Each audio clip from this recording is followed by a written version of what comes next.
Hi, I'm Larry Becker. Over the past year or so, Sony has released a number of well-received full-frame mirrorless interchangeable lens cameras, including the 24.3 megapixel A7, the 36.4 megapixel A7R, and the 12.2 megapixel low-light powerhouse, the A7S. The new Alpha A7 II has the same resolution as the original A7, but there are some noticeable improvements to various features, and two of the biggest changes mean that you'll grab a lot more sharp handheld shots and your video quality will be even higher. I've really come to appreciate Sony's full-frame mirrorless cameras as worthy competitors in the full-frame world. Some manufacturers seem to add features as you move up their product line, but Sony seems to have taken a different track. The three cameras that I just mentioned seem to be going after three distinct user groups: the overall performance enthusiast, those that demand the highest resolution available, and low-light, high-quality video, respectively. The A7 II is similar in many ways to its predecessor, the A7, but it makes some solid improvements for that overall performance enthusiast market. As we look at the A7 II, I'll start by covering some of the ergonomic and functional changes and upgrades.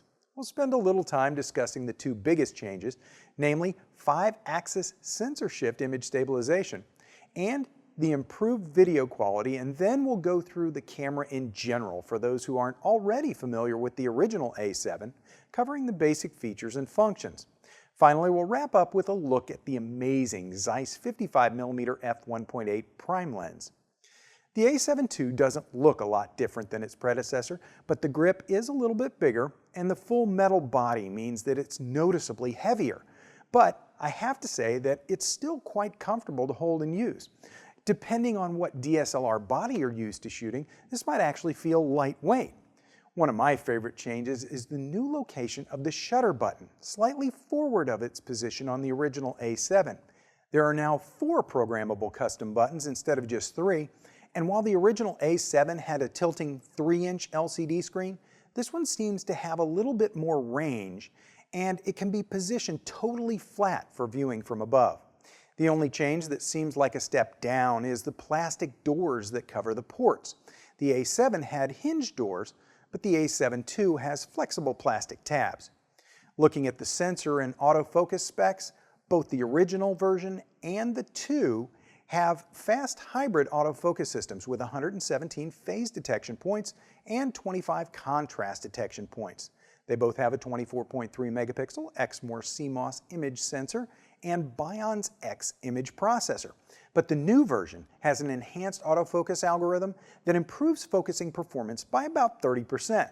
This newly developed algorithm will also more accurately predict subject movement. For tracking, that's 1.5 times more precise. Personally, I did experience some false alarms in terms of focusing, with a focus confirmation beep resulting in an out-of-focus image. However, keep in mind that my reviews aren't side-by-side lab reviews, so I'm following Sony's lead on the exact level of improvement. But in my testing, autofocus seemed pretty good across all lighting conditions and okay with moving subjects as well.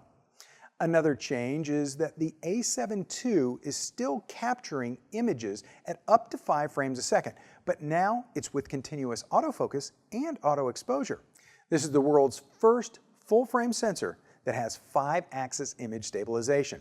That means it stabilizes for yaw and pitch, roll, and XY axis shifts. So that means that you'll be able to take sharper handheld shots in difficult lighting, since nearly any movement will be compensated for by up to 4.5 stops. That's most important when you're using lenses like primes or adapted lenses that don't have optical steady shot built in. But if you happen to be using a lens like this Kit 28-70 FE, f3.5 to 5.6 lens, which does have optical steady shot, then the camera knows and it adjusts so that it only uses 3-axis image stabilization. That way the stabilization systems don't conflict with each other. Have a look at these images that have 100% identical settings and are shot handheld. Now the only difference is that in the first image, steady shot is on, and in the second image, it's off.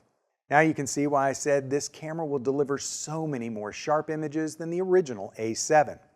Another thing that's nice is the steady shot inside image stabilization can be used during filming, so you can capture smoother footage handheld than with the original A7. The A7 did a very nice job with video capture. You could shoot 1080p 24 or 60 HD video, and video files could be AVC HD or MP4. But the A7 II steps up the quality quite a bit in a couple of ways. You can now capture that 1080p footage at 60, 30, or 24 frames a second using the high bitrate 50 megabits per second XAVC-S format. And just like the A7, you can stream clean video out via the HDMI port to an external recorder. Another great feature for quality video is the S-Log2 gamma curve for capturing the best possible dynamic range when your workflow includes color grading during post. I can see pro videographers taking the A7 II even more seriously. I enjoyed reviewing the A7 in early 2014 because it's a full-featured and robust performer in a lot of ways, and the image quality is wonderful. While you're welcome to go back and watch that review to pick up some of the nuances of the A7 feature set, and by extension the A7 II's feature set, let's have a quick look at some of the things that these two cameras have in common. The A7 and the A7 II use Sony's E-mount lenses, but you'll want to use lenses marked with the FE designation to make sure that you get full frame coverage. Regular E-mount lenses are intended for APS-C sensor-equipped Sonys, and they'll work, but they'll automatically be cropped images because those plain E-mount lenses don't cover the entire full-frame sensor area. Even though the overall selection of FE lenses isn't broad, the nice thing is that there are quite a few lens adapters, so you can use good Canon, Sony A-mount, Nikon, or nearly any other kind of 35mm format glass on these cameras. These cameras have two custom mode dial positions, so you can set up the camera the way that you like to shoot, and then have it memorize settings for instant recall. The FN or function button is great because even though Sony menus are quite intuitive and easy to navigate, it's nice to have even quicker access to the functions which you use quite a bit. The tilting 3-inch 1.228 million dot LCD is beautiful and it works great. But like I said when I reviewed the A7, that 2.4 million dot EVF is really impressive. As a longtime shooter, I'm a fan of optical viewfinders over EVFs, but this is my favorite EVF. And you can even make out shadow detail if you just get your eye really close and use that eye cup to block out side light. These cameras have Wi-Fi and NFC for image sharing, and with the Play Memories mobile app, you can even see an image preview and remote control the shutter. However, you can't adjust various camera settings remotely or start video capture remotely. There's a headphone and mic jack for much better audio than using the onboard mic, and one spec I haven't mentioned yet that folks will care about is the native ISO range of 100 to 25,600, and that can be extended down to 50. I'm really excited to show you a great lens that I haven't used until just this week.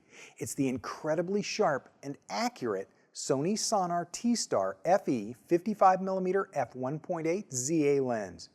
This is ideal for capturing truly artistic images with shallow depth of field, and the autofocus bokeh is soft and smooth because of the 9-blade circular diaphragm. The aperture range goes from f1.8 to f22.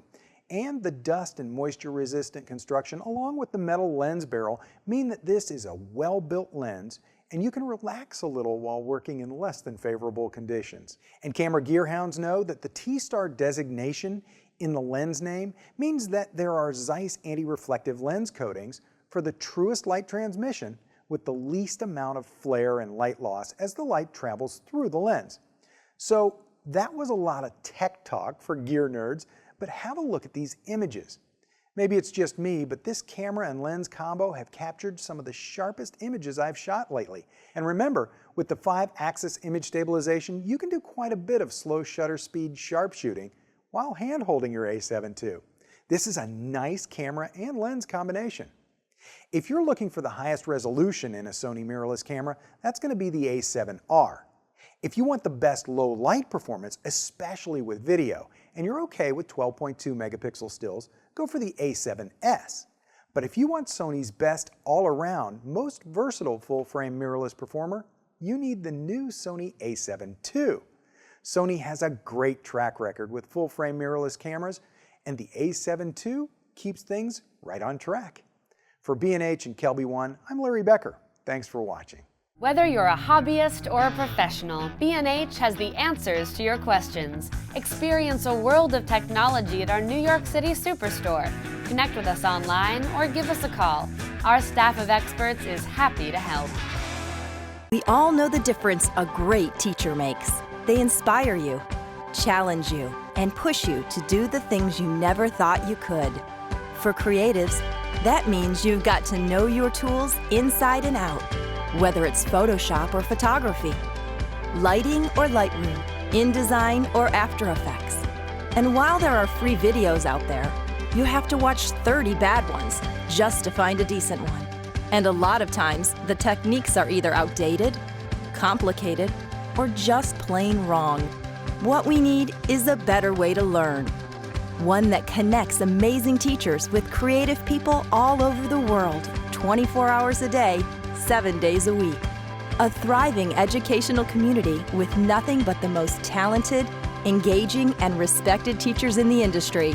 Then we simplify the whole learning process with short, clear, concise classes. That's exactly what we've created for you right here at Kelby One.